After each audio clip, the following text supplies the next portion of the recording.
In 2009, the police had a problem in South Africa. They were trying to catch a serial rapist who had been terrorizing the city of Cape Town for months. The man was responsible for at least 5 attacks, and the police believed there were more victims out there, but no one had come forward. There wasn't even a good description of the attacker, just that he was black, about 6'2", and muscular with a bald head. Basically, this guy could have been anyone. But then something happened that had never happened before. A post on Reddit helped take him off the streets. Hi, I'm here to tell you the story of how Reddit caught a serial rapist. It was September 2009 when a woman posted to the R Legal Advice subreddit. She explained her situation. She had been the victim of a brutal sexual assault while walking home from work. She described her attacker, a tall black male with a shaved head, and told how he had followed her, attacked her, and then fled. She knew she wasn't the only one.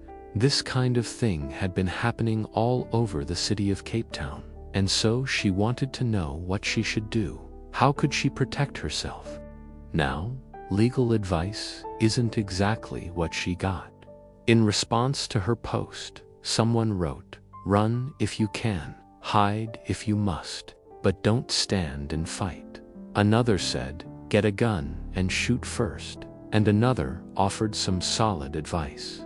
Do not walk alone after dark ever again. Get pepper spray or a personal alarm. Now, many people were sympathetic to the original poster, or OP for short, but they were also quick to point out that these things happen in places where women do and feel safe. But surely she didn't live in a place like that. She lived in Cape Town, South Africa. After all, it's not like Cape Town is known for being dangerous. It's a beautiful city nestled at the bottom of Africa with white sand beaches and views of the ocean. What could possibly go wrong? It turns out plenty. Since February 2009, 8 women had been attacked in the Cape Town area.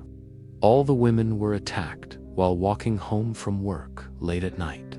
The attacker would follow them, threaten them with a knife, and then force them to hand over their possessions before sexually assaulting them. He was dubbed the attacker because he always seemed to attack at the exact same spot, an isolated pathway near the University of Cape Town. So far, the police had been unable to make an arrest. They didn't even have a good description of the guy. When the women reported the attacks, they told the police that the attacker was black and about 6'2", but that really isn't much to go off of, especially in a country like South Africa, where a majority of people are black and 6'2" is pretty average. We don't know if all the women were attacked by the same guy, but we do know that the attacks stopped after one woman fought back. The police found her attacker and threw him in jail. But as soon as he was released, the attacks started up again. The guy had apparently been following women, attacking them, stealing their stuff, and running away. And if he could get away with it once, he could probably do it again. But the police needed more than just a physical description to catch him. They needed proof that it was the same guy. And that's where our story takes a turn into bizarre territory. After the original post went up on Reddit, other women who had been attacked came forward and shared their stories. And this is really important because now we're starting to see a pattern emerge. Each of these women was attacked on her way home from work at around the same time every day, and each of them were attacked along the same path. By this point, the police were convinced they were dealing with a serial rapist. But now they needed to prove it. As more stories came out, more people chimed in on Reddit. One person said, "I am in Cape Town, and I have heard of several similar attacks in the media. I wish people would stop walking alone so late at night." Another said, "This is terrible, just terrible." "These monsters need to be castrated." And another said, "I hope they catch this guy.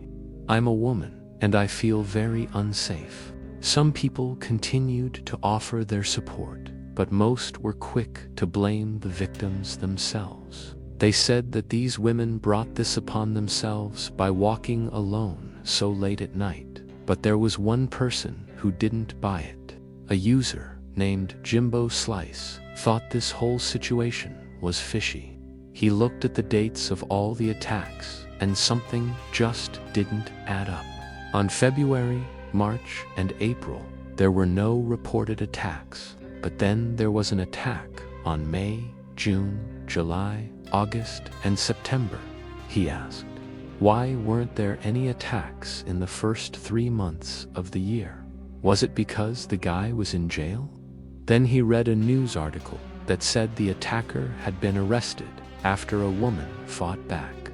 Was he in jail from February to April? Could that be why there were no attacks during those months? He decided to investigate further. He dug through old Reddit posts and found a thread from April 2009. The last post in that thread said that a man had been arrested for attacking a woman. This attack happened on April 14th, 2009. Jimbo Slice then did something crazy.